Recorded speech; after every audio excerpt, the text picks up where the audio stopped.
माना जाता है कि इंसान का सबसे वफादार दोस्त उसका डॉग होता है, लेकिन जब आप ये मूवी देख लोगे तो आपको लगेगा कि डॉग का भी सबसे वफादार दोस्त इंसान ही है। और कुछ लोग तो अपनी जान से भी ज्यादा अपने डॉग को प्यार करते हैं। अगर आपका दिल अच्छा है तो आपको ये फिल्म डेफिनेटली अच्छी लगेगी, इसलिए एंड तक बने रहना।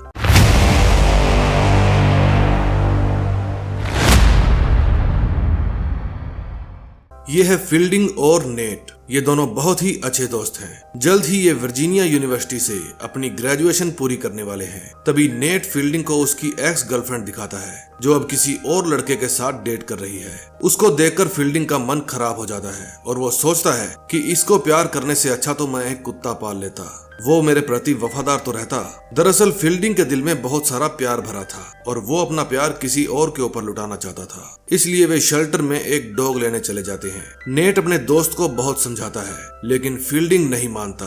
फिर एक बहुत ही क्यूट डॉगी फील्डिंग को पुकारता है और उसको देखकर फील्डिंग फैसला कर लेता है कि यही मेरा पेट होने वाला है। अब वे दोनों उस पपी को अपने घर ले जाने वाले थे, लेकिन पपी नेट की गोदी में सुसु कर देता है। नेट गुस्सा हो जाता है, लेकिन फील्डिंग कहता है कि धीरे बोलो, नहीं तो ये डर जाएगा। फिर अपने नए दोस्त की खुशी में फील्डिंग अपने पुराने दोस्तों को पार्टी देता है, लेकिन उसको ये टेंशन भी थी कि वो अपने डॉगी का नाम क्या रखे। ये पपी उसके सभी दोस्तों को बहुत ही क्यूट लगता है। फिर वो अपने क्यूट डॉगी का नाम गोंकर रखता है और सबको बताता है कि आज से इसका नाम गोंकर है। अब वो गोंकर को हर जगह अपने साथ ले जाने लगा था। कॉलेज में भी वो उसे अपने साथ लेकर जाता था और यहाँ तक कि योगा क्लासेस में भी। देखते ही देखते गोंकर बड़ा हो गया था। गोंकर को डोनट्स बहुत ही पसंद थे और वो हमेशा उन्हें उछाल कर खाता था। फील्डिंग नेट के साथ उसके ही घर में रहा करता था। एक दिन वहाँ वो अपने दोस्तों के साथ बैठा था। उसके दोस्त बताते हैं कि हमें जॉब मिल गई है, क्या तुमने कभी किसी जॉब के बारे में सोचा है? फील्डिंग कहता है, अगर जॉब ना मिली तो क्या मेरी जिंदगी खत्म हो जाएगी?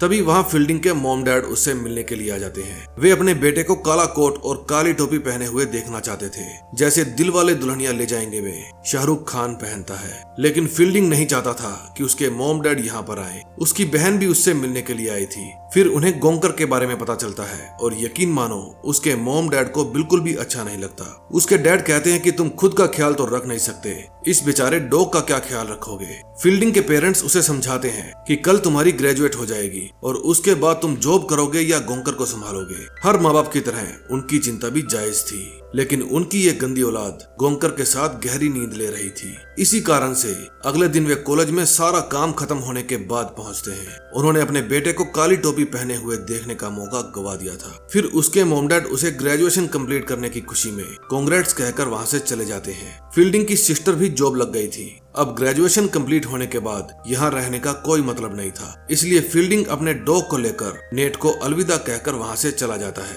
और फील्डिंग शहर में अपने डैड के बड़े से घर में रहने के लिए आ जाता है, जो वो बिल्कुल नहीं चाहता था। फील्डिंग के डैड जॉन उसे डॉग के लिए शॉक कॉलर देते हैं और कहते हैं कि अगर ये इस घर की बाउंड्री से बाहर जाएगा तो इसको शॉक लगेगा और अगर इसे मेरे घर में रहना है तो इसे बांधना ही पड़ेगा। जॉन बताता है कि इसको कोई चोट नहीं पहुंचेगी, बस इसे पता चल जाएगा कि यहाँ से आगे नहीं जाना है। तभी गोंकर को एक फॉक्स दिखती है और वो उसके पीछे भागने लगता है, लेकिन घर की बाउंड्री पर जाते ही वो रुक जाता है। फील्डिंग कहता है, कम ऑन, जाओ और उसे पकड़ लो। इट मीन्स उनका शॉक कॉलर वाला नुस्खा फेल हो गया था। फील्डिंग की मॉम गिनी को गोंकर की चिंता होने लगती है, लेकिन फील्डिंग कहता है कि घबराओ मत, वो वापस आ जाएगा। जब गिनी छोटी थी तब उसके अंकल ने भी उसे एक डॉग गिफ्ट किया था, जो ऐसे ही एक बार घर से चला गया और कभी वापस नहीं लौटा। लेकिन गोंकर वापस लौट आया था। अगले दिन जॉन बिजनेस कॉल ले रहा था, लेकिन गोंकर उसे डिस्टर्ब कर रहा था। फिर तंग आकर जॉन फील्डिंग को बुलाता है। फील्डिंग कहता है कि डैड, आपको इसे खिलाना होगा, नहीं तो ये आपका पीछा नहीं छोड़ेगा। गोंकर गिनी को भी तंग करता है और उसे बेड पर चादर नहीं बिछाने देता।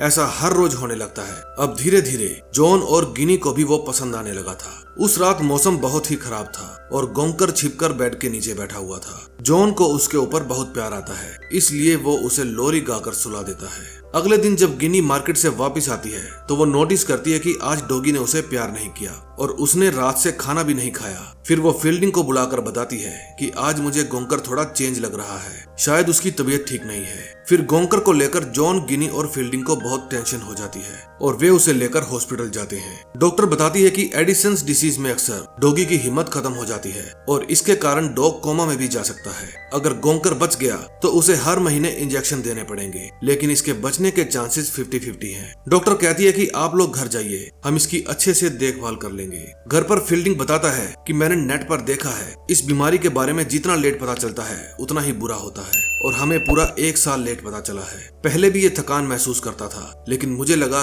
कि खेलते खेलते थक गया होगा। जॉन कहता है, बेटा डॉग की जिम्मेदारी एक बच्चे जैसी होती है, इनकी केयर बच्चे से भी ज्यादा करनी पड़ती है। अगले दिन जब वे हॉस्पिटल जाते हैं तो डॉक्टर बताती है कि वो सुबह 6 बजे से खेल रहा है। हमने किसी डॉग को इतनी जल्दी ठीक होते नहीं देखा, लेकिन ध्यान रहे हर 30 दिन में इंजेक्शन देना जरूरी है। अब उनका गोंकर के प्रति प्यार और भी गहरा हो गया था। मॉम डैड भी उस डॉग को उतना ही प्यार करने लगे थे जितना वो अपनी गंदी औलाद से करते थे। एक दिन नेट फील्डिंग से मिलने आता है और वे घूमते घूमते अपैलेचियन ट्रेल में पहुंच जाते हैं। फिर नेट गोंकर को एक फॉक्स दिखाता है और कहता है कि जाओ उसे पकड़ो। फिर गोंकर फॉक्स के पीछे भाग जाता है, लेकिन थोड़ी देर तक जब वो वापस नहीं आता तो उन दोनों को चिंता होने लगती है और वे जोर जोर से आवाजें लगाने लगते हैं। वे आधी रात तक उसे ढूंढते रहते हैं और जब वो नहीं मिलता तो फील्डिंग अपने मॉम डैड के पास जाकर सारी बात बताता है। जॉन कहता है कि बेटा रात को ढूंढने का कोई फायदा नहीं है, हम सुबह चलेंगे। गिनी को चिंता होती है कि 20 दिन बाद उसे इंजेक्शन लगवाना है। अगर वो जंगली जानवरों से बच भी गया तो इंजेक्शन ना लगने के कारण मारा जाएगा। अगले दिन वे सब गोंकर को ढूंढने के लिए काम पर लग जाते हैं। गिनी ऑनलाइन का सारा डिपार्टमेंट संभालती है। जॉन और फील्डिंग खुद जाकर उसे ढूंढने का तय करते हैं। जॉन कहता है कि हमें हर community hall, rotary club, restaurant, hostels और चर्च हर जगह पर पूछताछ करनी होगी। हमें न्यूज़पेपर में भी उसकी मिसिंग ऐड देनी होगी। फील्डिंग को तो लगता था कि हम सुबह जंगल में जाएंगे और डॉग को वापस ले आएंगे, लेकिन उसके मॉम डैड को पता था कि ये इतना आसान काम नहीं है। फिर वे दोनों उसी जंगल में जाते हैं जहां वो खोया था। उसके इंजेक्शन को 19 दिन बचे थे। फील्डिंग ने गोंकर की मिसिंग पोस्ट डाली थी और उसके दोस्तों की बेस्ट विशेष आ रही थी। गोंकर फॉक्स का पीछा करते करते बहुत दूर निकल गया था, इसलिए वो रास्ता भटक गया था। अब गोंकर को भी अपने घर की याद सता रही थी। जब गैस स्टेशन पर फील्डिंग मिसिंग पोस्टर को लगा रहा था तब एक भिखारी आकर गोंकर के लिए प्रे करता है और उन्हें सेंट एंथनी की प्रतिमा देता है, जो अक्सर खोए हुए को ढूंढने में मदद करते हैं। गिनी भी अपने हर जान पहचान वाले के पास फोन कर रही थी और अपने डॉग के बारे में बता रही थी। उधर जंगल में दोनों बाप बेटा अपने डॉगी को ढूंढने जाते हैं। इन दोनों के आपस में विचार नहीं मिलते थे, लेकिन बावजूद इसके जॉन अपने बेटे की मदद करता है, लेकिन फील्डिंग उनसे जबान लड़ाने का कोई भी मौका नहीं छोड़ता। गिनी को वर्जीनिया सन्स न्यूज़पेपर से कॉल आती है और वे बताते हैं कि हम आपके डॉग के ऊपर एक आर्टिकल लिख रहे हैं और उससे आपके डॉग को ढूंढने में मदद मिलेगी। क्या आप हमें उसकी एक HD फोटो भेज सकते हैं? फिर वो अपने पड़ोसी के बच्चों की हेल्प लेती है ताकि स्कैनर के जरिए उस डॉगी की फोटो वर्जीनिया सन्स न्यूज़पेपर तक पहुंचा सके। अब एक एक करके उनकी हेल्प करने वालों की तादाद बढ़ती जा रही थी। आज रात मौसम खराब हो जाता है और गोंकर को बादल गरजने पर बहुत डर लगता है, लेकिन आज उसे लोरी सुनाकर सुलाने वाला कोई भी पास में नहीं था। वो बेचारा डर के मारे चू चू कर रहा था। होटल में फील्डिंग अपने डैड को बताता है कि उसके सभी दोस्त जॉब करने लगे हैं। मुझे ये गम सताए जा रहा है कि आप लोग मेरे बारे में क्या सोचते होंगे, और ऊपर से मेरा सबसे अच्छा दोस्त भी मुझे छोड़कर चला गया है। मुझे इस समय कुछ भी अच्छा नहीं लग रहा, क्योंकि वही था जिसे मुझसे कुछ भी उम्मीद नहीं थी। बस वो मुझसे बिना स्वार्थ के प्यार करता था, लेकिन वो अपने पिता के प्यार को समझ नहीं पा रहा था। जब फील्डिंग रूठकर वहां से बाहर चला जाता है तब उसे एक लेडी मिलती है। वो बताती है कि मैंने आपको डॉग मिसिंग पोस्टर लगाते हुए देखा था। जब मेरा कुत्ता खो गया था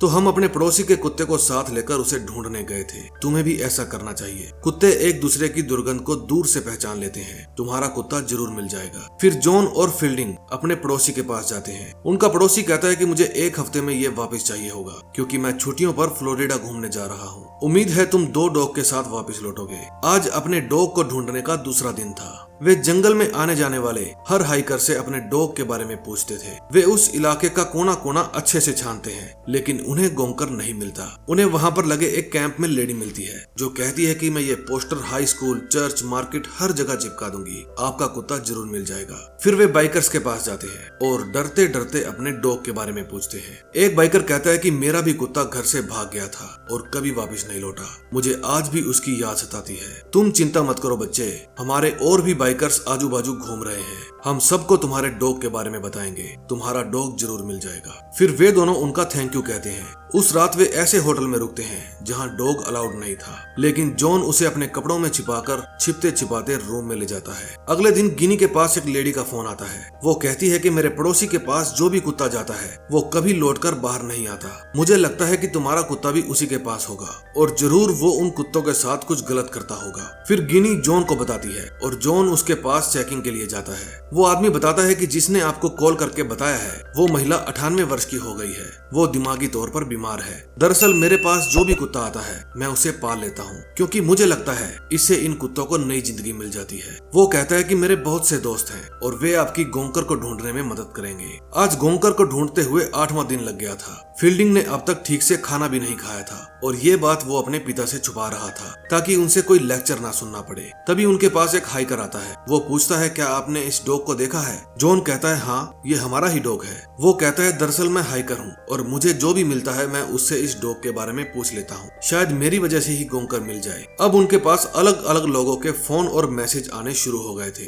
लोग उनको गोंकर को ढूंढने के लिए अलग अलग तरह की सलाह दे रहे थे। तभी एक आदमी बताता है कि उनकी सूंघने की शक्ति बहुत तेज होती है। आप अपने बेटे का कोई भी कपड़ा घर से बाहर रख दीजिए। जॉन और फील्डिंग ढूंढते ढूंढते एक खूबसूरत झरने तक पहुंच जाते हैं। जॉन कहता है कि हमें यहाँ पर थोड़ी देर आराम करना चाहिए, लेकिन पाँव में छाले होने के बावजूद फील्डिंग उन्हें चलने के लिए कहता है। फिर उन्हें जंगल में कुछ लड़के मिलते हैं जो कैंपिंग के लिए यहाँ पर आए थे। वे उनसे भी अपने डॉग को ढूंढने में मदद मांगते हैं। जॉन एक लड़के से पूछता है कि तुम लोग कैंपिंग के अलावा और क्या करते हो? वो बताते हैं कि मेरा मानना है हमारी उम्र लगभग 45 साल की होगी, जो हम किसी की नौकरी करके गंवाना नहीं चाहते। हम नेचर के साथ रहते हैं और वो काम करते हैं जो हमारे दिल को अच्छा लगे, ना कि हमारे माता पिता को अच्छा लगे। जॉन कहता है कि मेरा बेटा भी मुझे ये कई बार समझाने की कोशिश कर चुका है, लेकिन मैं कभी समझ नहीं पाया। उस रात फील्डिंग की तबीयत खराब हो जाती है और उसे खून की उल्टी आती है, लेकिन वो ये बात अपने पिता से छुपा लेता है। अब 14वां दिन लग गया था। फील्डिंग को जंगल के अंदर से जाना था और जॉन को सड़क के रास्ते से जाना था और 10 घंटे बाद उन्हें एक जगह पर मिलना था, लेकिन फील्डिंग वहां तक पहुंचता ही नहीं। जॉन को उसकी फिक्र होने लगती है। वो अपनी वाइफ को बताता है कि वो निर्धारित समय से 2 घंटे लेट है। तभी उसे अपना बेटा दिख जाता है। उसकी तबीयत और भी ज्यादा खराब हो चुकी थी। वो भूखा प्यासा पिछले 12 घंटों से चले ही जा रहा था, क्योंकि उसकी आंखें बस अपने डॉगी को ही ढूंढ रही थी। छालों के कारण उसके पांव का भी बुरा हाल हो चुका था। जॉन उसके पांव पर दवा लगाता है। जॉन उसे कहता है कि मैं जैसा चाहता था तुम बिल्कुल वैसे नहीं हो, लेकिन तुम अच्छे इंसान हो, नहीं तो आज के समय कोई भी किसी के बारे में इतना नहीं सोचता। तुम उन लोगों में से हो जो एक जानवर को अपने घर में जगह देते हैं और उसके खो जाने पर पूरी रात खून से लथपथ पैरों में उसे ढूंढने के लिए बस चलते जाते हैं, पर कभी हार नहीं मानते। मेरे पास तुम पर फक्र न करने की कोई वजह ही नहीं है। जब वे अगले दिन फिर से जंगल में जाते हैं तो उन्हें वहाँ पर फिर से नेट मिलता है। वो भी गोंकर को ढूंढने के लिए आया था। वो कहता है कि ये सब मेरे कारण हुआ है, क्योंकि मैंने ही उसे फॉक्स के पीछे जाने के लिए कहा था। फील्डिंग कहता है, लेकिन मैंने तो एक बार भी तुम पर इल्जाम नहीं लगाया। नेट अपने साथ डोनट्स लेकर घूम रहा था ताकि उसकी खुशबू से गोंकर वापस आ जाए। फिर जॉन उन दोनों बच्चों को कुछ खिलाने पिलाने ले जाता है। अब गोंकर को ढूंढते हुए 18वां दिन शुरू हो जाता है। उनके पास एक शेल्टर से फोन आता है कि हमें एक डॉग मिला है। उसे चेक करने पर हमें पता चला है कि उसे भी एडिसन्स नाम की डिसीज है। शायद वो आपका कुत्ता है। जब जॉन और फील्डिंग वहां जाकर देखते हैं तो वो उनका गोंकर नहीं था और फील्डिंग का दिल टूट जाता है। वो रोने लगता है क्योंकि वो दिन रात अपने शरीर की चिंता किए बिना अपने डॉग को ढूंढने में लगा था, क्योंकि वो चाहता था कि नेक्स्ट इंजेक्शन से पहले वो उसे ढूंढ ले। जितना प्यार वो उस डॉग से करता था उतना प्यार तो शायद कोई भी अपने डॉग से नहीं करता होगा, और ये बात उसके पापा जानते थे। इसीलिए वो अपना काम धंधा छोड़कर अपने बेटे के साथ उस डॉग को ढूंढ रहे थे और दर दर की ठोकरें खा रहे थे। उन्हें अपने बेटे के हालात पर बहुत तरस आ रहा था, इसलिए वे उसे वापिस अपने घर ले आते हैं। उसकी माँ भी उसकी ये हालत देखकर बहुत रोती है, क्योंकि माँ बाप अपने बच्चों की बुरी हालत नहीं देख सकते। फील्डिंग की पेट की तकलीफ दिन ब दिन बढ़ती जा रही थी। तभी उसकी सिस्टर का फोन आता है। वो उन्हें बताता है कि शायद मैं मर रहा हूँ। उसकी बहन कहती है, तुम अभी की अभी जाकर मॉम डैड को बताओ, वरना मैं उन्हें फोन करके बता दूंगी। फिर वो अपनी बहन के कहने पर अपने मॉम डैड को अपनी बीमारी के बारे में बताने जाता है, लेकिन इतने में वहाँ पर एक आदमी का फोन आता है। वो बताता है कि यहाँ हमने आपके कुत्ते को देखा है। वो पिछले 2 दिनों से हमारे कचरे में से खाना खा रहा है। उसकी हरकतें भी थोड़ी अजीब सी हैं। वो कल की पार्टी से बचे हुए डोनट्स को उछाल उछाल कर खा रहा था। ये बात सुनते ही उन लोगों में उम्मीद की किरण जाग जाती है और वे अपने घर से 111 मील दूर उस जगह पर पहुंच जाते हैं। वो जगह बहुत ही खूबसूरत थी। तभी वहाँ वही आदमी आ जाता है जिसने फोन किया था। वो बताता है कि वो डॉग हमेशा उस पेड़ के पास बैठा रहता है। फील्डिंग जाकर उसे आवाज लगाता है। जॉन पूछता है कि आपने आखिरी बार उस डॉग को कब देखा? वो आदमी कहता है कि अभी 3 घंटे पहले। फील्डिंग के आवाजें लगाने पर भी वो नहीं आता। जॉन कहता है शायद वो कहीं चला गया होगा, लेकिन हम उसे ढूंढ लेंगे।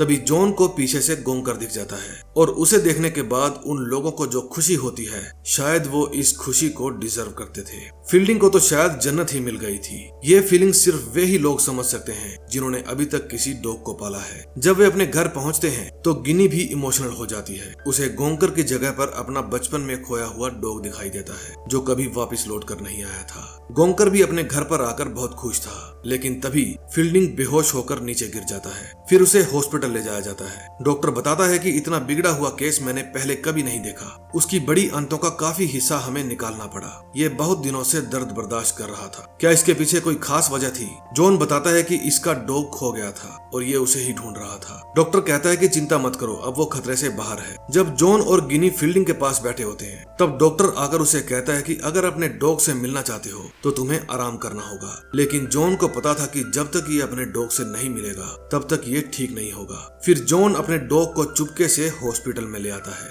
और फील्डिंग उससे मिलकर बहुत खुश होता है। दोस्तों, ये फिल्म एक सच्ची घटना पर आधारित है। इस मूवी ने मेरे तो दिल को छू लिया। क्या आपके दिल को छुआ? कमेंट करके जरूर बताना। और अगर आपने भी किसी डॉग को पाला हुआ है तो उसका नाम कमेंट में जरूर लिखना और मुझे बताना कि अगर आप फील्डिंग की जगह पर होते तो क्या इस कदर ढूंढने जाते। मूवी अच्छी लगी हो तो अपने उन दोस्तों के साथ शेयर करना जिन्होंने किसी डॉग को पाला हुआ है, और अपने फैमिली के साथ भी शेयर करना। हम मिलेंगे नए दिन नई स्टोरी के साथ। तब तक के लिए बाय बाय।